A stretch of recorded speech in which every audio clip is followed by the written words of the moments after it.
Permisi Pak, saya merupakan salah satu mahasiswi dari Universitas Negeri Makassar.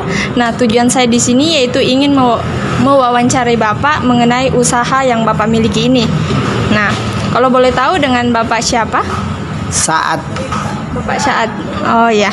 Kalau boleh tahu apa sih nama toko usaha yang Bapak miliki ini dan apa asal usul nama toko dari usaha yang Bapak miliki ini? yang pertama kali itu kita rintis di sini sejak tahun 80-an dengan nama Warung Coto Begadang. Sekarang karena pindah akhirnya dikatakan Coto Flyover, Coto Begadang Flyover, karena sudah ada flyover. Jadi berubah nama tapi nama sesuai flyovernya ya. Dulu bukan hanya Warung Coto Begadang saja. Nah, kalau boleh tahu dari pukul berapa Bapak mulai berdagang dan jam berapa tutupnya usaha ini? Nah, ini kan istilahnya 24 jam. Hanya terdiri dari 2 shift. Jam 6 sudah mulai dibuka. Berhenti jam 5 subuh. Nah, itu pun jam 5 subuh itu tempat untuk membersihkan dulu untuk menjual lagi jam 7 pagi. Begitu. Sesuai dengan namanya ya? Ya, hanya shift. Baik, pertanyaan selanjutnya adalah berapa modal yang dikeluarkan untuk membuka usaha ini? Modal itu kita berhitung berapa harga daging, berapa harga rempah, baru kita berani. Itu pun modal tidak cukup 500-an ribu. Pertanyaan selanjutnya adalah kira-kira Bapak mulai merintis usaha ini mulai dari kapan dan bagaimana sejarah perkembangannya? Kita mulai tahun 80-an, apa yang saya bilang tadi, 80-an setelah kita tahu bahwa makanan khas Coto Makassar ini khasnya orang Makassar, ya banyak orang Makassar, tapi kalau ada pendatang biasa, orang-orang dari luar provinsi, pasti dia cari itu, pasti dia cari apa makanan khasnya orang Makassar, ya coto. Jadi dia begitu lantas berkembang sesuai perputaran hari demi hari. Akhirnya kita masih kasih luas itu pindah lokasi dari tol reformasi, kita pindah ke sini ke Urip dengan sudah dibangun juga flyover. Apa kendala yang dialami selama menjalankan usaha ini? Ya, kendala-kendala itu karena pertama yang paling terasa adalah banyaknya saingan.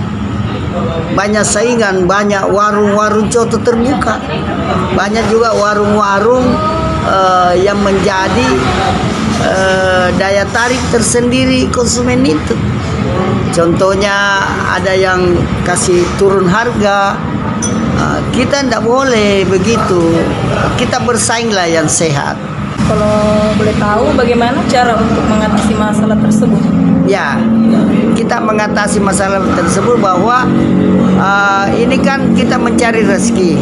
Kita buat warung ini sebagai usaha untuk mencari rezeki. Rezeki itu tidak akan kemana-mana. Pasti kembali jika itu rezeki ada sama kita. Tidak akan tertukar rezeki itu. Selanjutnya dilanjutkan oleh saya, nama saya Rin Herati. Nah, di sini pertanyaan selanjutnya itu bagaimana sih usaha Bapak untuk menarik perhatian customer? Apakah ada trik dari Bapak atau trik dan tipsnya? Ya, kita tidak sama satu perusahaan atau toko. Kita ini warung Coto Begadang Flyover. Kita punya hanya papan bicara bahwa di sini dijual, di sini warung Coto Begadang. Nanti mereka tertarik karena ini adalah daerah strategis, sehingga mereka ingin mencoba bagaimana itu rasanya coto begadang flyover. Baik Pak, selanjutnya pastinya kan di setiap usaha ini ada suka maupun dukanya. Nah, apa saja sih suka duka dari Bapak selama menjalani usaha ini? Sukanya itu karena banyak kita punya langganan. Itu kayak sudah terbentuk lah langganan itu. Walaupun banyak warung-warung terbuka. Kalau dukanya Pak? Dukanya itu pernah terjadi Covid ya. Duka di situ. Ada juga kalau misalnya ada demo dan ada tertutup jalan ke arah warung kami, itu jadi duka karena tidak ada orang makan karena ditahan di situ.